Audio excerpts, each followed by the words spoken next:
আসসালামু আলাইকুম। সবাই কেমন আছেন? আলহামদুলিল্লাহ আমি ভালো আছি। ভালো আছি কিন্তু আবার ভালো নাই। কথা বলার কারণ হচ্ছে আমার পায়ের ব্যথা এখনও কমে নাই।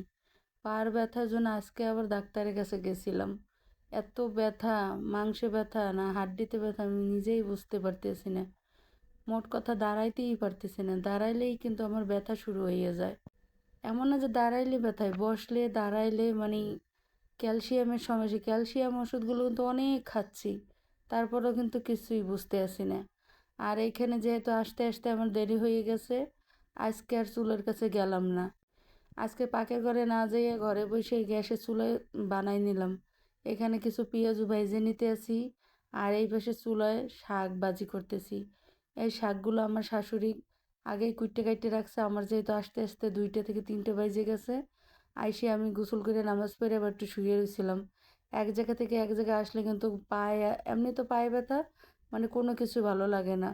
এখন চিন্তা করলাম যে আজকে যেহেতু আমার ছেলে নাই বা অন্য কেউ নেই, এত চাপ নাই, এই জন্য কম করলাম। কম করলেও, কম কিছু করলেও অনেক কিছুই করছি।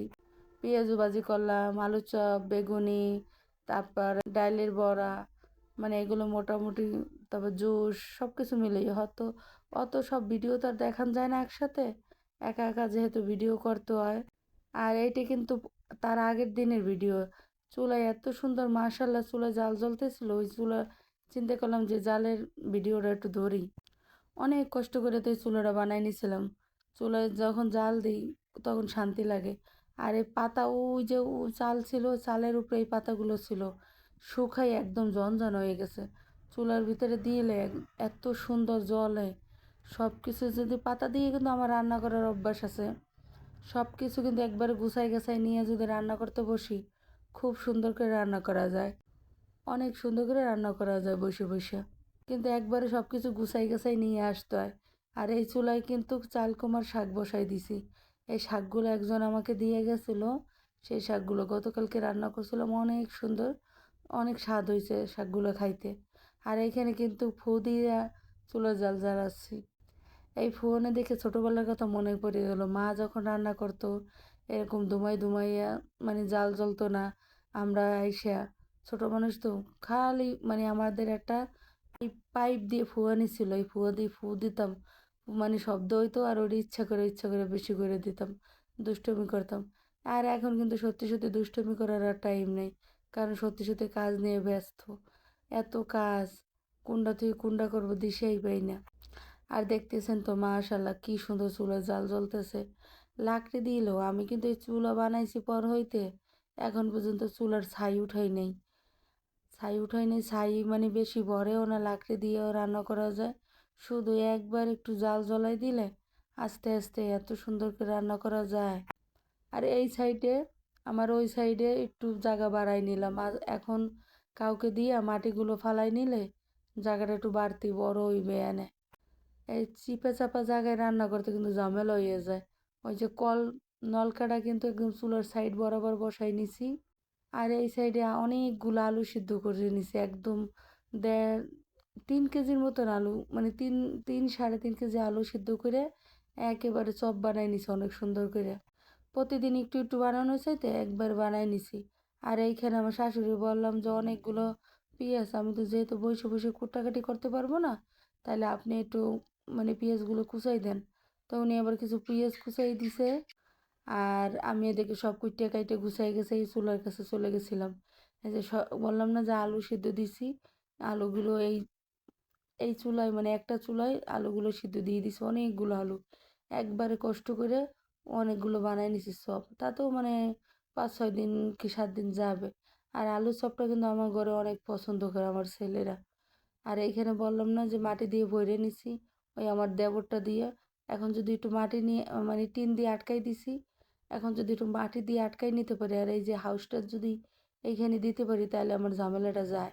আর ওই পাশে আমার ভাই আমাদের সাথে এসে দুষ্টুমি করতেছে, আমার আব্বা আসছে, ওর সাথেও কথা বলতেছে।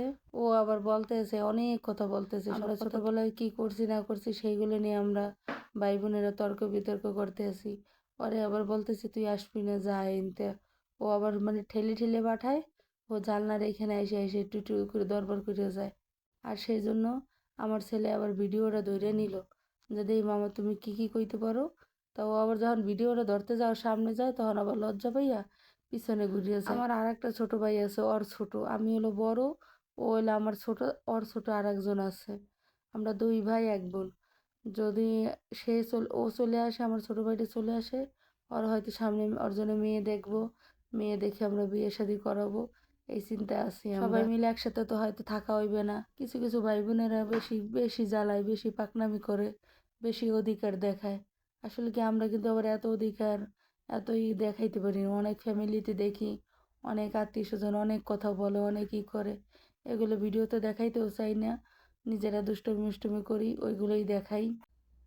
কেমন করে বলতে আছে, অনেক কথা বললো, তাই ওগুলার ভিডিওতে দিলাম না। যে বললাম যে তোর ভিডিও ধরে রাখছি, তোর এই ভিডিও সাইডে দিব। ও আমার বলতেছে, আরে ঠেলে ঠেলে ঘর থেকে বাইর করতেছি, ও আবার ব্যাঙ্গাই ব্যাঙ্গাই বলতে আছে যে আব্বারে চেতাইতেছে। মানে আমার আব্বা আসছে, ওই যে আব্বার সাথে কথা বলতে, মানে আব্বার সাথে রাগে কথা বলতে চাচ্ছে না। ও আবার আব্বারে মানে কথা বলার জন্য কীভাবে ব্যাঙ্গাই ব্যাঙ্গাই কথা বলতেছে যেন আব্বা ওর সাথে কথা বলে। আবার বলতেছে আব্বা আসছে, আমার সাথে কথা বলে না। এইভাবে টুকিটাকি করে করেই আমার জীবনটা চলে যাবে আমাদের সবাই। আর এইখানে কিন্তু আমি নামাজ পড়তে বসছিলাম, মাছ নিয়ে আসছিল। সেই মাছ আমি আমার শাশুড়ি বললাম যে কি মাছ আনছে। হঠাৎ করে উনি যাইয়ে সেই নরম নরম মাছ যা আসলো সবগুলো নিয়ে আসছে। তা আমি আবার সুন্দর করে নরম যেগুলো সেগুলো এক সাইডে করে রাখলাম, আর যেগুলো একটু শক্ত ওগুলো এক সাইডে করে রাখলাম। নরমগুলো দিয়ে একদম কড়াবাজি করে খাওয়া যাবে, আর শক্তগুলো হয়তো কিছু দিয়ে খাওয়া যাবে। আজকে এই এই ভিডিও যখন করি সেদিনকে আমার অনেক শরীরের উপর অনেক চাপ গেছে, অনেক কষ্ট হয়েছে কাজ করতে, প্রচুর কাজ গেছে। সবাই ভালো থাকবেন, আমার জন্য দোয়া করবেন। আল্লাহ হাফেজ।